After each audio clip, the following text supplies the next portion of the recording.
اعوذ باللہ من الشیطان الرجیم بسم اللہ الرحمن الرحیم الحمد للہ رب العالمین بارئ الخلائق اجمعین الحمد لأہلہ والصلاة علی اہلہا الصلاة والسلام علی سید الانبیاء والمرسلین العبد المؤید الرسولنا المسدد المصطفى الامجد الحبیب الاحمد النبی الامی المکی المدنی السراج المنیر الكوكب الدری صاحب الوقار والسکینہ المدفون بأرض مدینہ سیدنا ونبینا وشفیع ذنوبنا وطبیب قلوبنا وحبیب نفوسنا ومولانا ابی القاسم محمد المصطفیٰ وأهل بيته الأطيبين الأطهرين الأنجبين المعصومين المظلومين ولعنة الله على أعدائهم ومنكري فضائلهم وغاصبي حقوقهم من جوم عداوتهم إلى الآن ومن الآن إلى قيام يوم الدين أما بعد فقد قال حق سبحانه وتعالى في القرآن بسم الله الرحمن الرحيم ألم ترى أن الله يسجد له من في السماوات ومن في الأرض والشمس والقمر والنجوم والجبال والشجر والدواب وكثير من الناس صلوات پیچھے خاندان بابا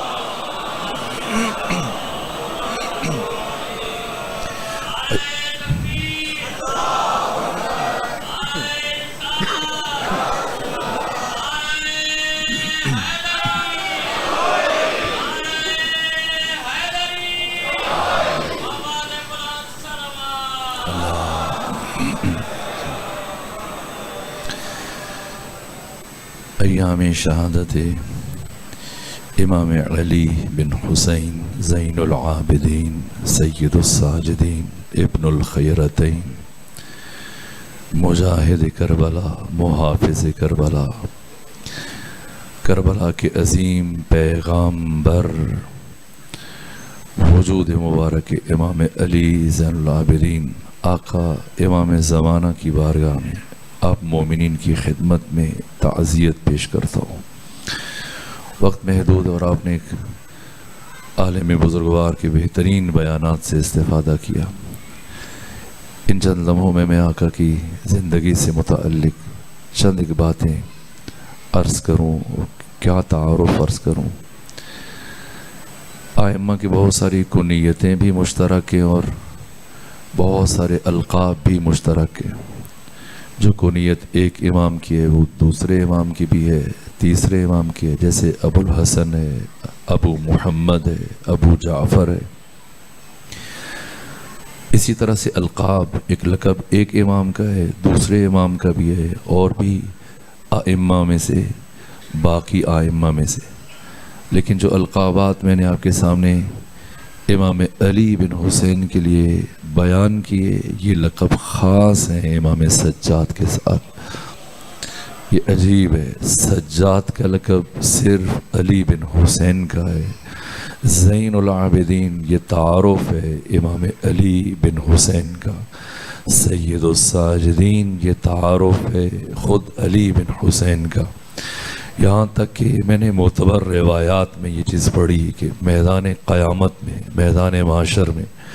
اولین و آخرین جب جمع ہوں گے، مسلمین، مومنین، متقین، شہداء، صدیقین، ائمہ، مرسلین، سب کے سب جمع ہوں گے تو اس لمحے خدا کی ندا آئے گی، اینا زین العابدین، کہاں ہے زین العابدین؟ کیوں انبیاء کے ہوتے ہوئے، ائمہ کے ہوتے ہوئے، کائنات کے تمام انسانوں کے درمیان میں سے صرف آپ کو کیوں زین العابدین کہا گیا؟ کیوں آپ کو سید الساجدین کہا گیا؟ آپ زین العابدین ہیں کیونکہ آپ سید الساجدین ہیں، اور آپ سید الساجدین ہیں کیوں؟ اس لیے کہ آپ امام الشاکرین ہیں۔ آپ امام الشاکرین ہیں اس لیے کہ آپ امام الصابرین ہیں، یہ منطقی ربط ہے۔ اور آپ امام الصابرین ہیں اس لیے کہ آپ امام العارفین ہیں۔ جتنا جس کی معرفت کا معیار بلند ہوتا ہے اتنا اس کی عبادت کا معیار بلند ہوتا ہے۔ آپ کی معرفت اور آپ کے عرفان سے متعلق کون لب کشائی کر سکتا ہے؟ بعد از ختمی مرتبت تمام انبیاء میں سے افضل ترین نبی جناب آدم سے لے کر عیسیٰ تک، 1,24,000 انبیاء میں سے سب سے افضل نبی ابراہیم خلیل ہیں، جد رسول، شیخ الانبیاء، مرتبے میں، مقام میں، شرف میں، منزلت میں پیغمبر کے علاوہ باقی تمام نبیوں سے افضل ہیں۔ یہ ابراہیم خلیل جو آپ کا شرف ہے، جو آپ کا مقام ہے، اپنی تمام تر عظمت و فضیلت کے باوجود جب قرآن مجید آپ کی معرفت توحید کو بیان کرتا ہے تو ان لفظوں کے ساتھ کہ ابراہیم بارگاہ احدیت میں سوال کرتے ہیں، پروردگار رب ارنی کیف تحیی الموت، مجھے دکھا تو مردوں کو کس طرح سے زندہ کرے گا؟ تو خدا نے جواباً کہا کہ اولم تؤمن، ابراہیم ایمان نہیں رکھتے؟ قال بلا، ایمان تو ہے۔ پھر خدا نے فرمایا کیوں دیکھنا چاہ رہے ہو؟ کہا اس لیے کہ لیطمئن قلبی، اس لیے تاکہ میرا دل مطمئن ہو جائے۔ خدا نے فرمایا فخذ اربعۃ من الطیر، 4 پرندے پکڑو اور مختلف اجناس سے، مختلف انواع سے یہ 4 پرندے لو، چاروں کو ذبح کرو، ان کے سر اپنے پاس رکھو اور گوشت کا قیمہ بناؤ، اور چاروں پرندوں کے گوشت کو آپس میں مخلوط کرو، اور مخلوط کرنے کے بعد کاتی پاتی کرنے کے بعد اس طرح سے اطراف کی پہاڑیوں میں پھیلا دو، اور پھر ایک ایک پرندے کی چونچ اپنے ہاتھ میں لے کر اسے پکارو، فسرہن یاتینک سعیا، وہ بہت جلدی سمٹ کر اس کے تمام اجزاء اکٹھے ہو جائیں گے، وہ زندہ ہو جائے گا۔ یہ قرآن نے بتایا ہے، ابراہیم خلیل نے یہ کیا، ایسے ہی ہوا۔ چاروں پرندے جنہیں ذبح کرنے کے بعد ان کے گوشت کو مخلوط کر کے اس طرح سے مختلف پہاڑیوں میں اجزاء میں تحلیل کیا تھا، لیکن جب ایک ایک کا نام لیا ہر پرندہ اس طرح سے پھر زندہ ہوا، اس کے اجزاء سمٹ کر آئے، تو ابراہیم خلیل مقام اطمینان پر فائز ہوئے، معرفت توحید باری تعالی میں۔ یہ قرآن ہے کئی مقامات پر ابراہیم خلیل کی توحید کو بیان کر رہے، یہاں تک کہ پروردگار نے ابراہیم خلیل کے مکالمے کو بھی بیان کیا کہ جب دیکھا سورج کو اور کہا شاید یہ اتنی عظمت رکھتا ہے، اتنی وسعت رکھتا ہے تو شاید یہ میرا خدا ہو، لیکن جب دیکھا کہ یہ ڈوب رہا ہے تو پھر کہا کہ نہ، جو ڈوب جائے وہ خدا نہیں ہو سکتا۔ چاند سے متعلق کا، ستاروں سے متعلق کا، ایک کی نفی کرتے چلے گئے، اور پھر آخر میں کہا کہ نہ، ان میں سے کوئی خدا نہیں ہو سکتا، جو ان سب کا خالق ہے یقیناً وہی خدا ہے۔ یہ ابراہیم خلیل جن کی معرفت کو اللہ نے قرآن میں کئی مقامات پر بیان کیا، اور وہ فخر ابراہیم خلیل علی زین العابدین ہے۔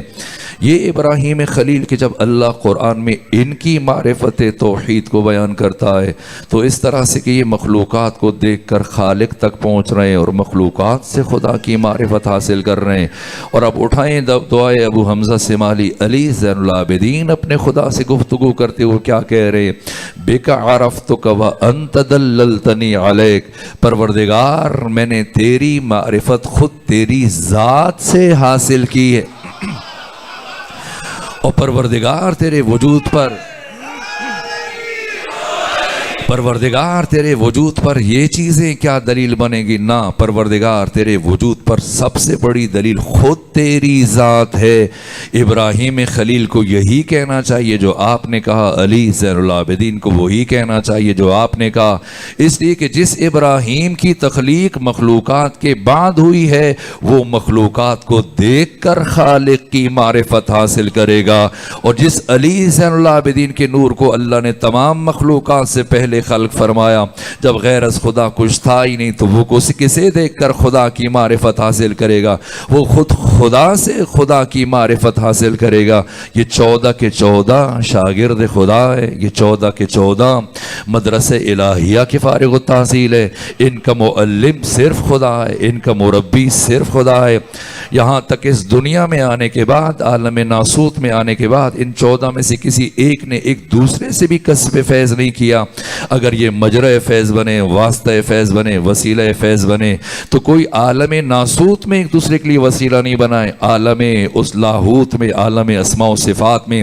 اللہ نے اگر ایک نور کو دوسرے نور کے لیے مجرع فیض قرار دیا تو یہ الگ بات ہے۔ جب اللہ نے ان 14 انوار کو اس کائنات میں بھیجا پیکر بشری میں، تو تمام تر فضائل اور تمام تر کمالات کی حد انتہا کو ان کی لافانی حیات کا نقطہ آغاز بنا کر بھیجا ہے۔ اس لیے آپ امام العارفین ہیں، اور چونکہ امام العارفین ہیں اس لیے پھر آپ امام الصابرین ہیں۔ صبر ایوب کہاں اور صبر علی زین العابدین کہاں؟ تمام امتحانات دیتے دیتے جب ناموس کا مرحلہ آیا تو ایک مرتبہ جناب ایوب نے ہاتھ کھڑے کی کہ پروردگار یہ میرے بس میں نہیں ہے، اور جہاں جناب ایوب کا صبر دم توڑتا ہے وہاں سے علی زین العابدین کے صبر کا آغاز ہوتا ہے۔